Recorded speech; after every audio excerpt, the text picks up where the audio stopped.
Marjorie Fairweather believed life moved at a soothing pace in Plumhaven. The small town perched amid rolling hills and fertile farmland, and she wholeheartedly embraced its calm rhythms. It was fragrant in the spring breeze, with plum blossoms twirling down from trees planted decades ago by her grandparents. A dedicated jam maker with a time-honored family recipe, Marjorie specialized in richly colored plum preserves. Though the orchard produced peaches, apricots, and apples, it was the plums that captured her heart. Every morning she checked on the trees, feeling the cool dew on her worn leather boots, and hummed a gentle tune her grandmother used to sing. The orchard was her haven.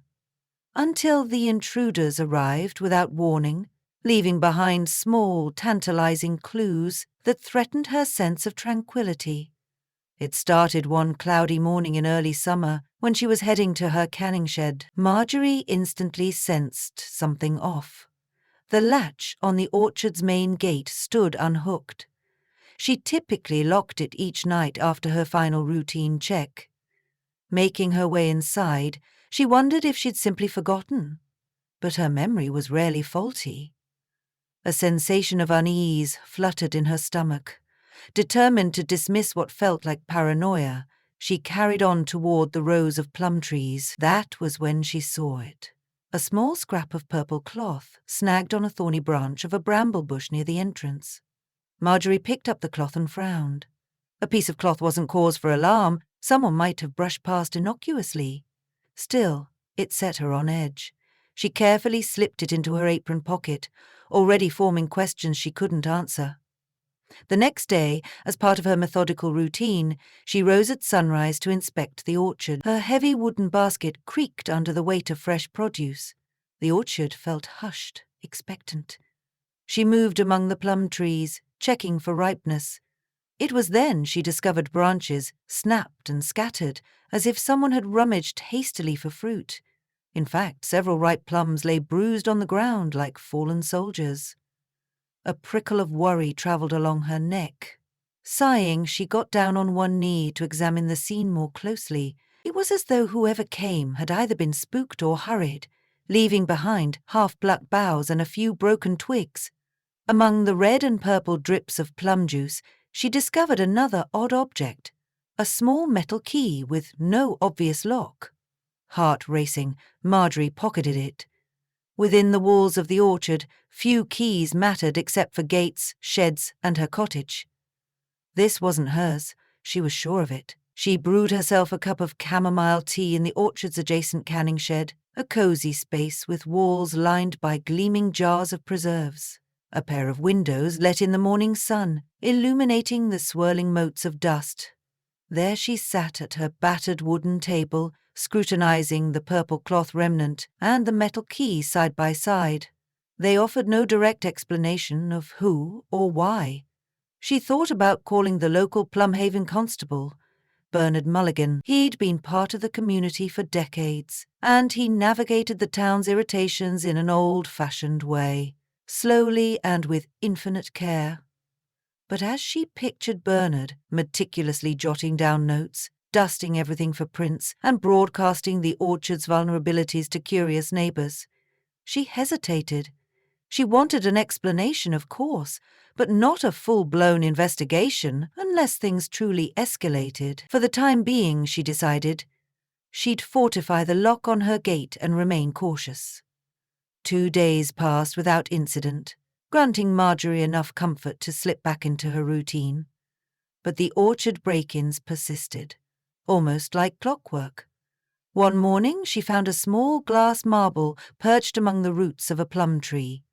Another day, a note scribbled with nonsensical letters fluttered by the orchard's water pump. Then, in a particularly baffling instance, she stumbled upon a single mother-of-pearl button near the apple section. Each find seemed random, yet the intrusions were clearly intentional. She'd show up, find some tiny token or another, and 6 fruits would be missing, often left discarded or partially eaten. Whoever was sneaking in seemed, for reasons unknown, to want Marjorie's attention more than the fruit itself. Eventually, she counted 10 separate break-ins. By then, she'd collected quite the assortment of clues. The purple cloth, the old key, the marble, the note with scribbled letters, and that pearlescent button. She placed them carefully into a biscuit tin with a floral design her mother had once owned. On the tin's lid, she wrote, "Orchard Intruders," hoping structure might calm her nerves. She was frightened, though she concealed it well. Searching for some semblance of reasoning, Marjorie found herself lingering over the orchard's perimeter after dusk, scanning for movement. Every rustle in the breeze spiked her pulse. Each time she tried to reason logically. A mischievous child, maybe, a traveller seeking temporary shelter. Yet nothing accounted for the increasingly strange items. Unable to ignore it any longer, she decided to invite Bernard Mulligan for a chat. Bernard was a friendly fixture in the local diner, so Marjorie intercepted him there one afternoon. The place had red vinyl booths, checkered floors, and smelled of bacon grease and pancakes. Bernard was easy to spot with his broad shoulders and gentle eyes. He welcomed her warmly, tipping his hat. Once settled, she confided in him about the orchard incidents. Bernard scratched his chin, then his eyebrows shot up. "Old," he murmured.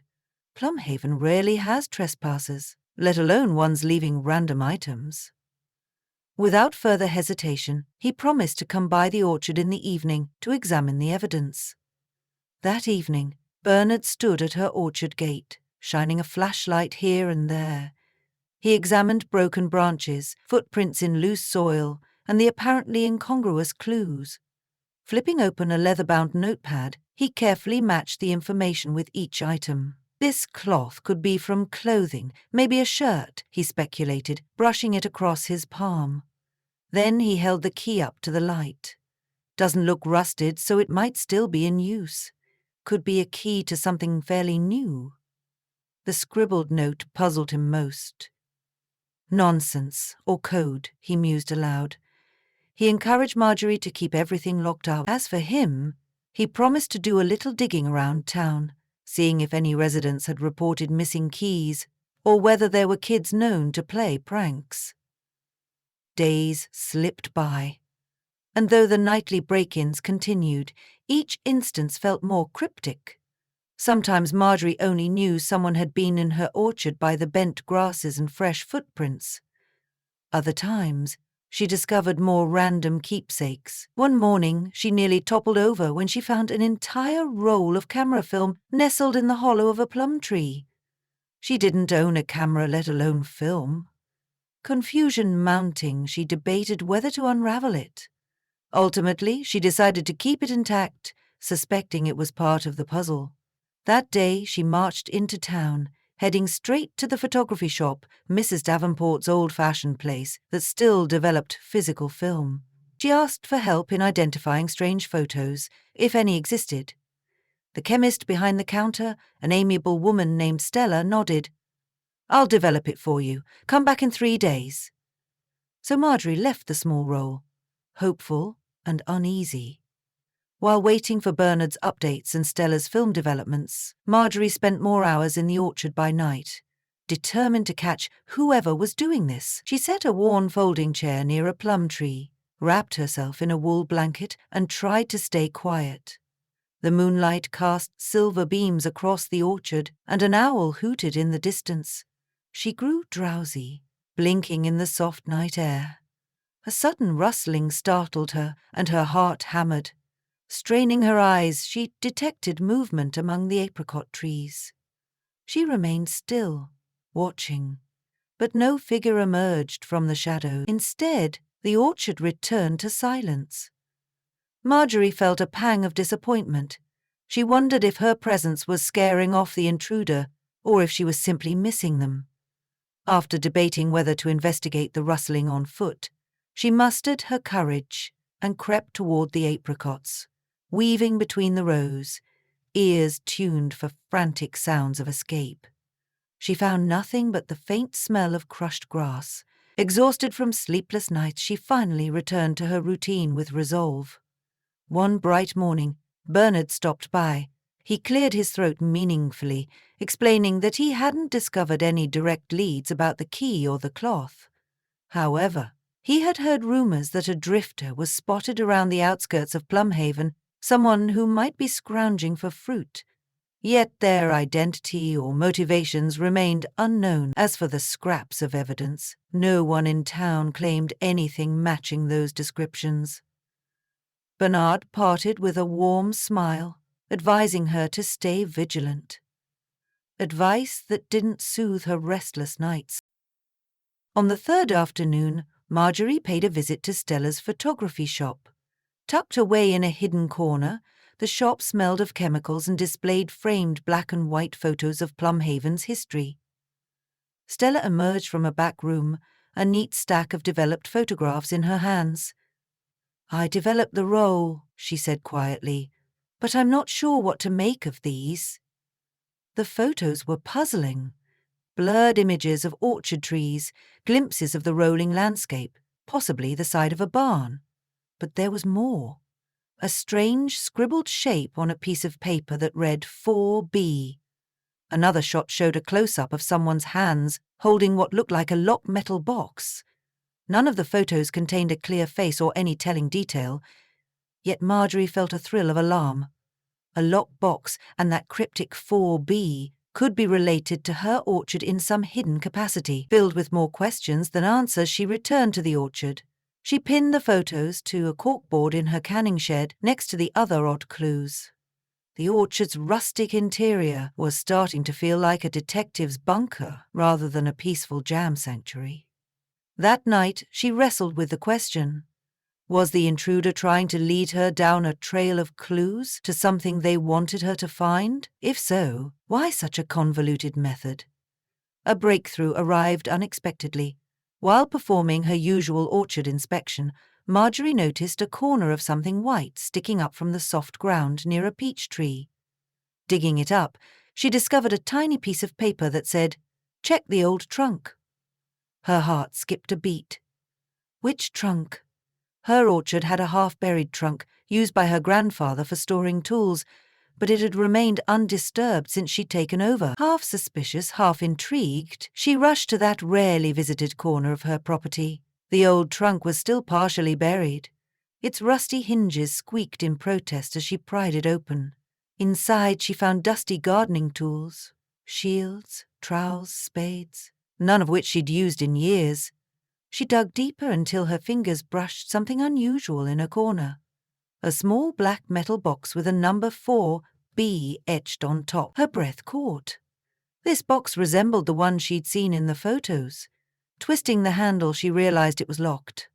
She quickly fetched the cluster of clues from her biscuit tin, her gaze lingering on the spare key. It was such a small key, possibly too small for this lock. Nonetheless, she slid it in. Perfect fit. The lock clicked open and the lid popped up.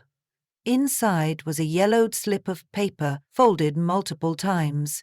She lifted it delicately, her pulse thrumming as though it might reveal a family secret. The note read, "Marjorie, if you're reading this, you've followed the path carefully. Forgive the intrusion. I seek your help with an old promise made by my grandmother to yours." She read it again, stunned. Who wrote this? It was impossible to guess. Now she felt sure the orchard intruder wanted her to find this box, but the message was infuriatingly vague. Carefully she settled the note back inside. Then she stared at the orchard, imagining it as it had been decades ago. Perhaps there was a family link here she'd never heard. Eager to unravel the mystery, she contacted Bernard again. He promised to pay her another visit, saying he'd have a local historian join him, a woman named Esther Archibald, who was known to store a wealth of genealogical data in her memory. That evening, the orchard's golden light glowed through the leaves as Bernard and Esther arrived. Marjorie welcomed them into the canning shed, where she laid out the clues, the film photos, and the newly discovered box. Esther, a meticulous researcher, listened intently. Then, leaning forward, she explained, "During the 930s, Plumhaven experienced an influx of itinerant fruit pickers.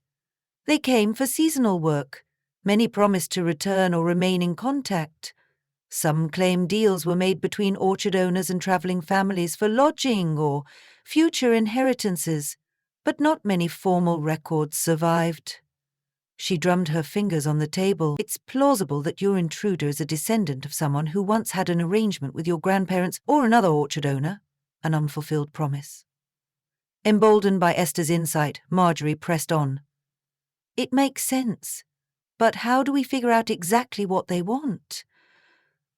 Bernard let out a slow breath. We might talk to older folks in town, or even place an ad in the local paper, urging the intruder to come forward. But we need to tread carefully. We don't want to invite more break-ins or risk scaring them off entirely. Ultimately, they decided to leave a note in the orchard, inviting the intruder to communicate peacefully. Marjorie composed a polite handwritten note. I found your message in the trunk. I want to honor any promise my grandparents made. Please meet me here tomorrow at sunset. She signed her name with a flourish of sincerity and pinned the note to a plum tree with a clothespin. That night, she peered from her bedroom window, unable to quell the anxious flutter in her chest. She prayed that, come sunset, she would learn the truth and bring an end to this strange saga. The following evening found her under a vibrant sky streaked with oranges and pinks. She'd chosen a clearing surrounded by towering plum trees. A quiet hush settled over the orchard. Marjorie stood quietly beside the pinned note, heart pounding every time the wind rustled through the leaves. The air smelled sweet and comforting, but the tension was palpable. Suddenly, a figure emerged from behind a tree, a slender man with a brimmed hat pulled low and a bag slung over his shoulder. He hovered a dozen paces away, appearing just as uncertain as she felt. She recognized the purple cloth in his shirt, torn near the hem, matching the snippet she'd found. Summoning courage, she stepped forward, palms damp and heart thrumming. "Thank you for coming," she said quietly. He tipped his hat, revealing tired eyes. "I'm sorry for all the trouble. I didn't know how to approach you." She noticed he spoke with a slight accent. "My name is Adrian Costas," he said. "My grandmother once worked these orchards. Your grandmother took her in as a helper, gave her lodging when she was desperate. They formed a bond and promised to set aside a portion of land for her, but paperwork was never official." Concern and empathy flooded Marjorie. "Why didn't you just tell me?" Her voice held no anger, only curiosity. Adrian shook his head. "I found old letters referencing a locked box with instructions to contact your family, but I was afraid you'd turn me away if I showed up empty-handed. I thought leaving clues might jog a memory, or let me figure out if you were open to fulfilling that promise." He offered a timid smile and handed her a worn envelope. "My grandmother's final letter. It mentions your grandmother's vow to share orchard fruit profits with her if she ever settled permanently in Plumhaven." Marjorie's frustration at the break-ins softened into compassion. She thought about how fear and uncertainty might have led Adrian to adopt these secretive tactics. "Let's go inside and talk," she said gently, motioning toward her canning shed. The sun was nearly gone, leaving pink glimmers across the horizon. As they strolled, Adrian apologized for the broken branches, partially eaten fruit, and any damage. He admitted he'd had little money for food and, in a panic, tried to gather what he could without alerting her. The random items he left behind were fragments he uncovered during his searches for the locked box. He believed each piece might puzzle together the orchard's hidden history. "I'm truly sorry," he said again, voice trembling with sincerity. Back in her warm canning shed, Marjorie offered Adrian a chair beside the well-worn table. She poured them both cups of tea. He sipped greedily, relief brightening his eyes. Then he handed over his grandmother's letter. Marjorie opened it, reading shaky handwriting. "My dearest grandchild, if you ever come to Plumhaven, show the orchard mistress this letter. I have a rightful claim to a part of the orchard's bounty promised to me long ago." In the spirit of generosity shown by Marjorie's grandmother, You must never force or steal. Let kindness guide you. Each generation has an obligation to honor the past. A wave of understanding washed over Marjorie. She realized there was no record in her family's papers, possibly misplaced or destroyed in time. Still, there was no denying the kindness shared between their families. She reached out and squeezed Adrian's hand. I want to make amends. You shouldn't have had to sneak around. Let's make this right. She explained she was willing to give him a stake in the orchard's fruit or money from sales, whatever was fair. Surprised and relieved, Adrian's eyes glistened. I just wanted to confirm that my grandmother's dreams weren't lost to the past, he replied. I'm no orchard manager, but if you allow it, I'd like to pick fruit and learn from you. I want to carry on what my grandmother started. Marjorie's heart warmed at his words. Though she'd feared some unscrupulous plot, Adrian simply yearned for a connection he'd been promised.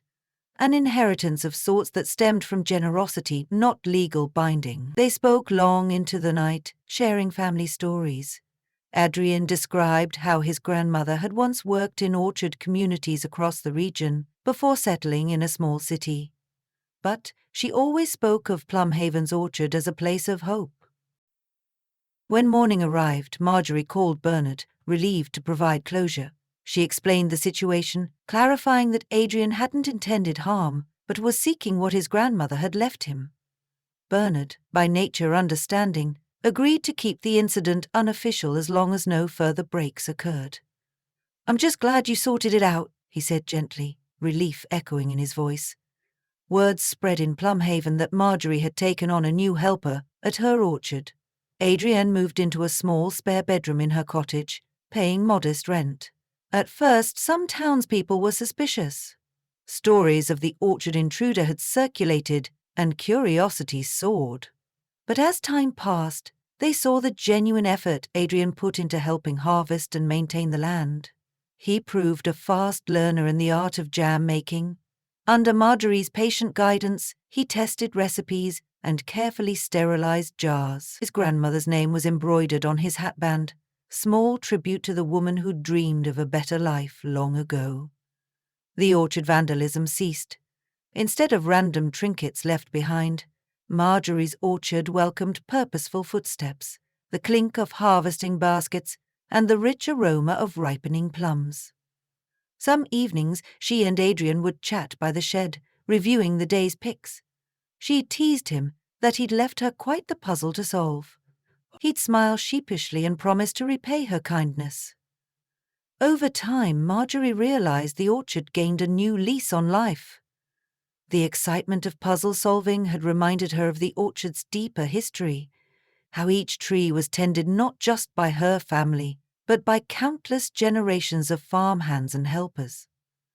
She felt more deeply connected to her roots and the orchard's legacy than ever before. Still, beneath the orchard's serenity, lay the memory of the old trunk, the secret box, and the letter that triggered their unlikely partnership. Sometimes, when the sun glowed through the orchard, exaggerating the purples and golds, Marjorie wondered how many other hidden stories the land might hold. But for now she was content. The orchard was safe, the jam was simmering on the stove, and the promise forged between two grandmothers was finally seeing new light. In late summer, with the orchard in perfect bloom, Marjorie and Adrian celebrated a bountiful harvest.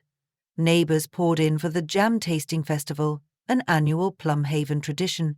Carefully arranged in rows, Marjorie's jars of plum preserve sparkled like rubies. But this year a new label joined hers, Adrian's Heritage Blend, made from a combination of plums and peaches. It was tangy, sweet, and had just the right amount of spice. Locals raved, casting appreciative glances at the orchard's newest caretaker. Adrian stood by Marjorie, a proud smile on his face, weaving stories of orchard secrets and a grandmother's unbreakable dream. And in that moment, Plumhaven felt as warm and close-knit as ever. That night, as the festival lights twinkled and music drifted through town, Marjorie stole a moment for herself by the orchard gate. A gentle breeze carried the scents of ripened fruit and fresh earth. She thought about how everything had changed since she discovered the first odd clue, the purple cloth. Who would have guessed it was the key to unlocking a decades-old promise? Sighing with contentment, she gazed at the softly rustling leaves and was flooded with gratitude for how the mystery had resolved. Tastefully, compassionately, and with open arms to a new friend. A sense of peaceful satisfaction coursed through her, and she smiled. In Plumhaven, the orchard's secrets would remain safe, nurtured by trust and the sweet, sticky bonds of homemade jam.